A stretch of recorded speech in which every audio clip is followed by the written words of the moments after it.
السلام علیکم۔ 2 سال پہلے میں نے ایک پیغام میں اور کالم میں آپ کو اطلاع دی تھی کہ یہ جو بجلی کی کمپنیاں ہیں یہ آپ کو جعلی بل بھیجتی ہیں، یعنی یہ کوئی انہیں پوچھنے والا نہیں ہے کہ اگر یہ کہہ دیں کہ آپ نے 150 یونٹ استعمال کیے ہیں بجلی کے تو کون پوچھ سکتا ہے ان سے کہ بھئی 150 کیے ہیں کہ نہیں کیے۔ یہ بات میں نے آپ کو 2 سال پہلے بتائی تھی۔ آج سرکاری ادارہ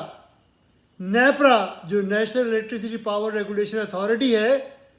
انہوں نے کہا ہے کہ بجلی کی جو کمپنیاں ہیں یہ عوام کو جعلی بل بھیج رہی ہیں،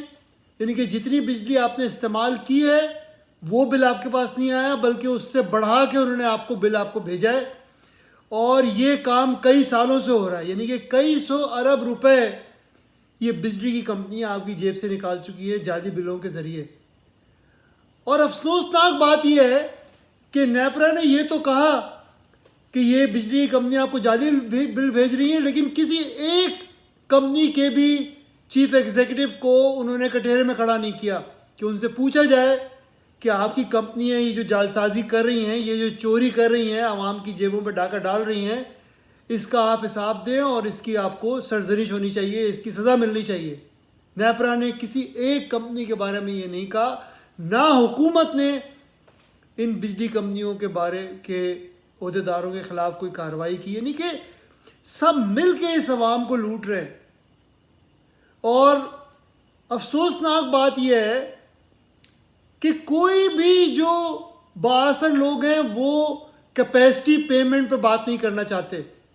یعنی کہ آپ سوچیں کہ ایک بجلی پیدا کرنے والی کمپنی بجلی نہ بھی پیدا کرے تو اسے پیسے دیے جا رہے ہیں، یعنی کہ کہیں آپ نے یہ سنا ہے دنیا میں؟ اچھا، اب اگر بجلی نہ پیدا کرنے پہ پیسے مل رہے ہیں تو وہ بجلی کیوں پیدا کریں بھائی، خرچہ کریں اپنا۔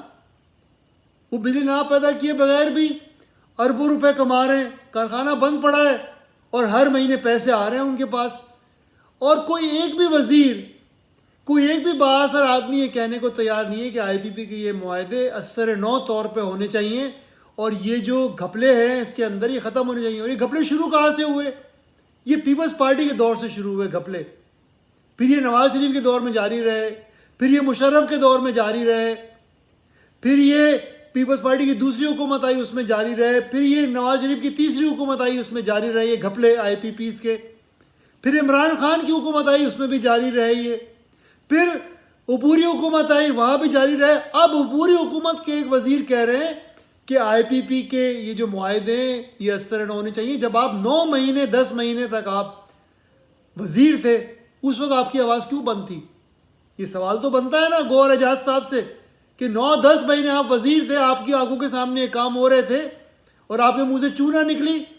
اور اب آپ بول رہے ہیں، تو کیا سیاست ہے اس کے پیچھے یہ بھی ہمیں بتایا جائے۔ اچھا، یہ بھی میں نے آپ سے کہا تھا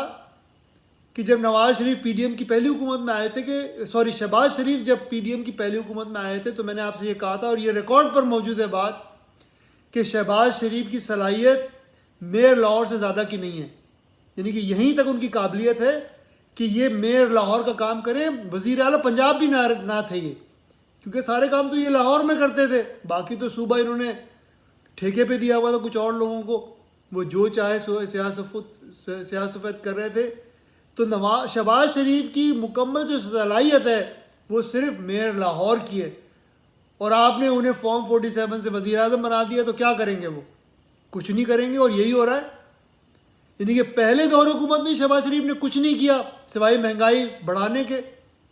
اور اب دوسرے دور حکومت میں بھی یہ کچھ نہیں کر پا رہے، اور اب لوگوں کی چیخیں نکل رہی ہیں، اور لوگ سہیل وڑائچ جیسے لوگ جو کہتے تھے کہ قبولیت اور مقبولیت دونوں ہونی چاہیے اور شہباز شریف کے پاس ہیں، اب وہ بھی کہہ رہے ہیں کہ جی پریشانی ہے، اور یہ جو قبولیت والے ہیں فارم 47 والے ان سے کام نہیں ہو رہا ہے۔ اب آپ کو پھر یاد دلاؤں، میں نے آپ کو یہ بھی کہا تھا کہ جی یہ ایس آئی ایف سی بنی ہے، اس کا کیا مطلب ہے؟ بھئی آپ کے پاس بورڈ آف انویسٹمنٹ ہے، آپ کے پاس منسٹر آف کامرس ہے، آپ کے پاس منسٹر آف ٹریڈ ہے، آپ کے پاس ٹی ڈی اے پی ہے، آپ کے پاس منسٹر آف پلاننگ ہے، تو یہ سارے منسٹریاں اور ادارے ہیں، ان کے ہوتے ہوئے آپ کو ایس آئی ایف سی کی کیا ضرورت ہے؟ سوائے اس کے کہ اسٹیبلشمنٹ چاہتی ہے ان کا کچھ انوالومنٹ ہو، کچھ طاقت ہو ان کے پاس۔ اور میں نے آپ کو یہ کہا تھا کہ SIFC بننے کے بعد بھی کوئی سرمایہ کاری نہیں آئے گی. اگر آپ کو یاد ہو جب SIFC بنی تھی تو ہمیں کہا گیا تھا کہ جی 50 سے 100 ارب ڈالر آنے والے ہیں بہت جلد. اور میں نے یہ بھی کہا تھا ذرائع مذاق کہ یہ جو سعودی عرب کے 25-30 ارب ڈالر ہے یہ 7واں بحری بیڑا ہے جو 1971 میں کبھی نہیں پہنچا. اور اس کی وجہ یہ ہے صاف ظاہر ہے بھائی سعودی عرب کے جو پیسے ہیں انہوں نے وہاں لگانے جاؤ ان کو سب سے زیادہ فائدہ ہو. اگر انہیں نظر آ رہا ہے کہ ایک ریاست اور ملک پریشان حال میں ہے, ان سے فیصلے نہیں ہو رہے, ان کی کوئی سمت نہیں ہے, کوئی ان کے جو سیاستدان ہیں وہ آپس میں لڑنے بڑھنے سے ہی ان کا نہیں تھک رہے, اسٹیبلشمنٹ جو ہے وہ اپنا اقتدار لانے میں ہی ملوث ہے, تو وہ کیوں دلچسپی لیں گے آپ کے ملک میں سرمایہ کاری کرنے سے؟ وہ تو وہاں کریں گے نا جہاں ان کا سرمایہ بڑھے, ان کے پیسوں کو واپس ملنے کی ضمانت ہو. اب جو آپ کو انہوں نے 7-8 ارب ڈالر دیے ہیں UAE, چائنا اور سعودی عرب نے مل کے, آپ ان سے بھی التجا کر رہے ہیں کہ بھائی یہ پیسے نہ لو ہم سے اور ہمیں 5 سال کی چھوٹ دے دو تاکہ IMF ہمیں پیسے دے, ہم وہ کھا جائیں, آپ کے ان پیسوں پہ سود بنتا رہے, اور IMF کے پیسے کھانے کے بعد اگر کچھ موقع ملا تو ہم پیسے لوٹائیں گے. تو یہ جو ممالک ہیں کیا یہ پاگل ہیں؟ یہ نہیں دیکھ رہے کہ بھئی آپ کی صورتحال خراب سے خراب ہو رہی ہے اور آپ کے جو حکمران ہیں جو عوام کے ووٹوں سے نہیں آئے وہ فیصلے نہیں کر پا رہے. اب آخر میں وہ لوگ جنہیں عوام نے ووٹ دیے ان کو دیکھیں آپ. اب یہ جو سوابی کا 5 اگست کو جلسہ ہے اس کا ٹائٹل یہ ہے کہ جی خان صاحب کو جیل سے نکالو. اچھی بات ہے, اپنے لیڈر کو جیل سے ضرور نکالنا چاہیے, لیکن جیل میں رہنے سے مقبولیت بڑھی ہے نا خان صاحب کی, تو جیل میں رہنے سے تو خان صاحب کو سیاسی فائدہ ہوا ہے نا. لیکن جس عوام میں مقبولیت ہے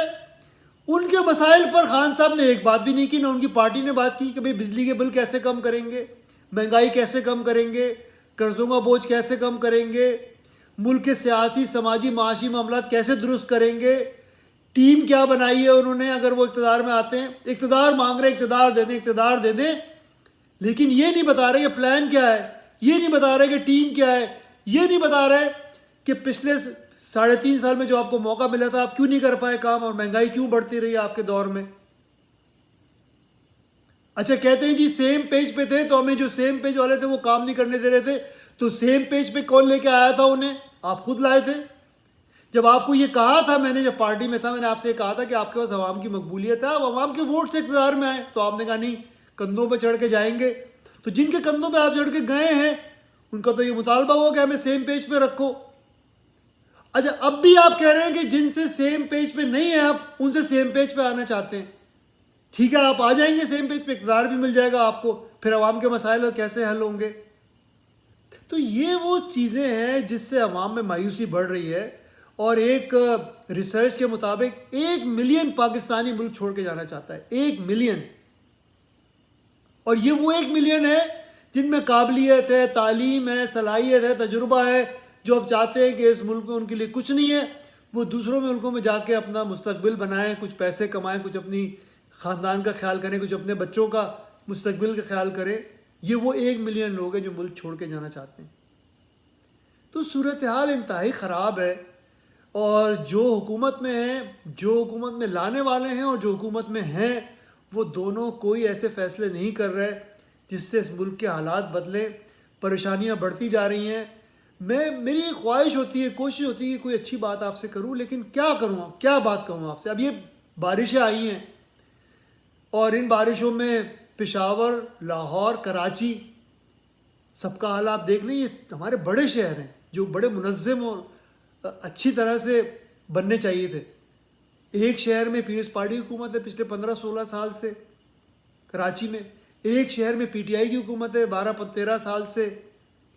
ایک شہر لاہور میں نون لیگ 20-25-30 سالوں سے حکومت کر رہی ہے, اور تینوں شہروں کا حال برا ہے, ڈوب گئے شہر بارش میں, یعنی کہ برساتی نالے تک نہ بنا سکے ان شہروں کے لیے. تو آپ ان سے کیا امید کریں؟ یہ جس طرح بارش میں ایک شہر ڈوب رہے اسی طرح ملک ہمارا ڈوب رہا ہے ان کی نااہلی, نالائکی اور خود پسندی سے. تو میری آپ سے یہ درخواست ہے, میں آپ کو یہ وعدہ کر رہا ہوں کہ انشاءاللہ جب عوامی حکومت آئے گی,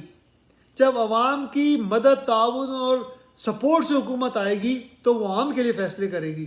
میں یہ بھی آپ سے وعدہ کر رہا ہوں کہ کوئی جادو کی چھڑی کسی کے پاس نہیں ہوتی، لیکن سال 1.5 سال 2 سال میں جو واقعی حکومت آئے گی وہ قرضوں کو بھی سنبھالے گی، وہ بجلی کو بھی سنبھالے گی، وہ مہنگائی کو بھی سنبھالے گی،